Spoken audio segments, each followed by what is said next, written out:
The carnival loomed, a silhouette against the dying light. Its twisted metal structures clawed at the sky like grasping skeletal fingers. A chill wind carried the scent of popcorn and fear. Laughter echoed, hollow and strained, from within the shadows. A lone figure stood at the edge of the carnival grounds. Sam, a young man with a thirst for adventure, was drawn to the unsettling allure. He had heard whispers of this peculiar carnival. Intrigue warred with trepidation within him. Sam took a hesitant step forward, the carnival's unsettling music beckoning him closer. He felt an immediate unease, a prickling sensation on the back of his neck. He ignored it, his curiosity overwhelming his better judgment. The entrance, a gaping maw of jagged teeth, seemed to leer at him. He stepped inside, the carnival's unsettling ambiance swallowing him whole. The night had just begun. Sam wandered through the labyrinthine pathways of the carnival. Each step deeper felt like a descent into a nightmare. Stale cotton candy clung to the air, sickly sweet and cloying. The carnival folk moved like wraiths. Their painted smiles couldn't mask the hollowness of their eyes. They were more shadows than people, their gazes lingering on Sam like hungry predators. He stopped at a booth adorned with flickering lights and faded velvet. A sign, written in a disturbingly cheerful font, read, "Test your strength." Sam felt an inexplicable pull towards it. A hulking figure, its face obscured by a thick woolen balaclava, gestured him forward. Sam, captivated by an unseen force, stepped up to the challenge. He felt a chill travel down his spine as if he were being watched. The hammer felt impossibly heavy in Sam's grasp. He swung with all his might, but the bell refused to ring. The carny chuckled, a low guttural sound that set Sam's teeth on edge. Sam tried again, his muscles screaming in protest, but to no avail. He felt a growing sense of dread, a tightening in his chest.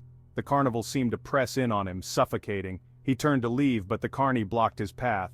Its eyes, cold and calculating, stared into his, a silent threat passing between them. Sam stumbled back, his heart pounding in his ears.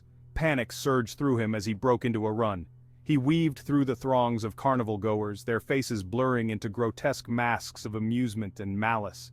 He needed to escape this twisted labyrinth. Sam stumbled upon a dilapidated tent, its tattered canvas flapping in the wind. A sign above, barely discernible in the dim light, depicted a clown's face, frozen in a grotesque grin. He hesitated for a moment, his breath ragged in his chest, but the carnival's oppressive atmosphere left him with no other choice. He ducked inside, seeking refuge within its darkened interior. The air inside was thick with the scent of decay and something else, something vaguely metallic. He could hear a faint whispering coming from the shadows, sending shivers down his spine. A single flickering light bulb illuminated a figure in the center of the tent. It was a clown, its white face paint cracked and peeling, its eyes two black pits of despair. Section 5. Behind the curtain of madness. The clown's grin was a gash across its face, revealing rows of pointed yellowed teeth. Its eyes followed Sam's every move, filled with a chilling intensity that made his blood run cold. "Lost, are we?" the clown rasped, its voice a grating whisper. "Don't worry, the fun's just beginning." It gestured with a skeletal hand towards a heavy velvet curtain at the back of the tent. Sam's instincts screamed at him to run, but he felt rooted to the spot, his body betraying him. His gaze was drawn to the curtain, his curiosity battling with his mounting terror. As if in a trance, he moved towards the curtain, his hand reaching out to pull it back. The whispering grew louder, swirling around him like a vortex of madness. He had a feeling he wouldn't like what he found behind the curtain. Section 6. The Fortune Teller's Grim Prophecy. The curtain parted, revealing a dimly lit chamber. In the center sat a woman shrouded in shawls, her face obscured by a thick veil. The air crackled with an unseen energy, sending a shiver down Sam's spine. "Come closer, child," the woman beckoned, her voice raspy and ancient. "Let me see your future." Her words seemed to wrap around him, pulling him inexorably towards her. He sat down opposite her, his heart pounding in his chest. The woman reached out, her hand like cold bone, and traced the lines on his palm. Her touch sent a jolt of fear through him. "I see darkness," she whispered, her voice laced with a chilling knowing. "A path fraught with terror, and an ending you cannot escape." Her words hung in the air, heavy with dreadful prophecy. Section 7. A Desperate Escape. Sam recoiled from the fortune teller's touch, her fingers cold and clammy like the grip of death itself. Her words echoed in his ears, a haunting melody that fueled the panic building inside him, making his heart race. He had to get out of this carnival, escape its clutches before it was too late. The place felt like a trap, a labyrinth designed to ensnare the unwary. He stumbled back out of the tent, the carnival's cacophony of sounds assaulting him from all directions, disorienting him further. The air felt heavy, charged with an unseen menace that seemed to cling to his skin, making it hard to breathe. He could feel eyes on him, watching, waiting, as if the very shadows were alive and hungry. He ran blindly, his lungs burning, his legs screaming for respite, but he couldn't stop. Stopping meant certain doom.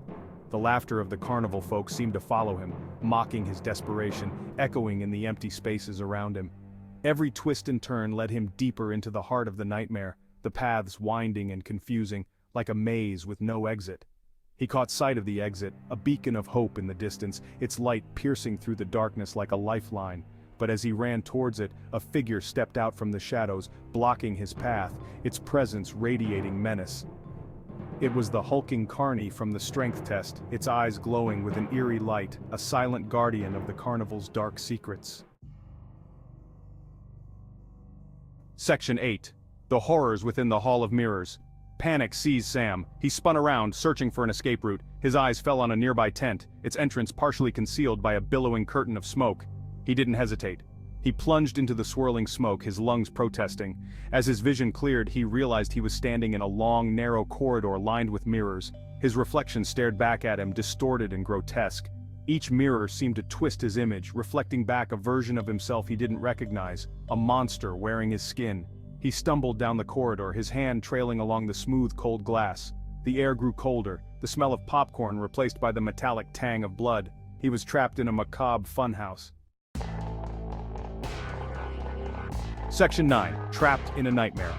The carnival was a place of joy and laughter, but tonight, it had transformed into a realm of terror. The mirrors began to shift and change, reflecting scenes of unimaginable horror.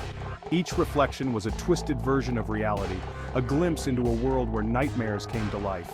He saw his own face, contorted in a silent scream, blood streaming from his eyes. The sight was so horrifying that it felt like his soul was being ripped apart. He saw the faces of the carnival folk, their smiles replaced by expressions of pure malice. The once friendly performers now seemed like demons, their eyes filled with a sinister glow. He slammed his fist against the glass, but it was no use. The mirrors were unyielding, trapping him in this hellish funhouse with no way out. The images continued to assault him, each one more terrifying than the last. It was as if the carnival itself was alive, feeding off his fear and despair. He was losing his grip on reality, dragged down into a whirlpool of madness. The line between what was real and what was illusion blurred, leaving him in a state of utter confusion. He sank to his knees, his sanity unraveling. The weight of the nightmare was too much to bear, crushing his spirit. The carnival's laughter echoed around him, a symphony of madness that threatened to consume him whole. The sound was a haunting melody that played on an endless loop. He was trapped in a nightmare, and there was no escape. Every corner he turned led to more horrors, more twisted visions that clawed at his mind. The ground beneath him began to shake, the mirrors rattling violently in their frames. It felt like the entire carnival was about to collapse, taking him with it. A deep, guttural laugh echoed through the corridor, sending shivers down his spine. It was the laugh of something ancient and evil, a presence that thrived on his terror. Section 10. The Awful Truth. The mirrors shattered, shards of glass flying through the air, reflecting the chaos and fear that had suddenly erupted. Sam shielded his face, his heart pounding in his chest like a drumbeat of impending doom.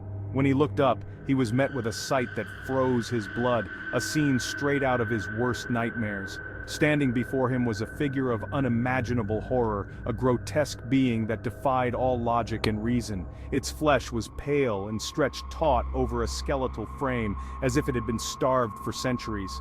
Its eyes glowed with an unholy light, and its mouth was a gaping maw filled with rows of razor-sharp teeth ready to devour. The creature reached out, its touch sending waves of terror through Sam's very being, paralyzing him with fear.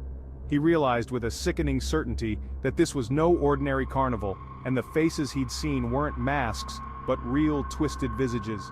This was a feast, a macabre celebration, and he was the main course, the centerpiece of their horrific banquet. As the creature's cold, clammy hand closed around his throat, a wave of understanding and dread washed over him. The whispers, the shadows, the unsettling feeling he'd had since arriving. It had all been leading to this moment, this terrifying revelation. Section 11. A haunting memory. The carnival vanished with the dawn. The tents, the rides, the eerie music, all gone without a trace.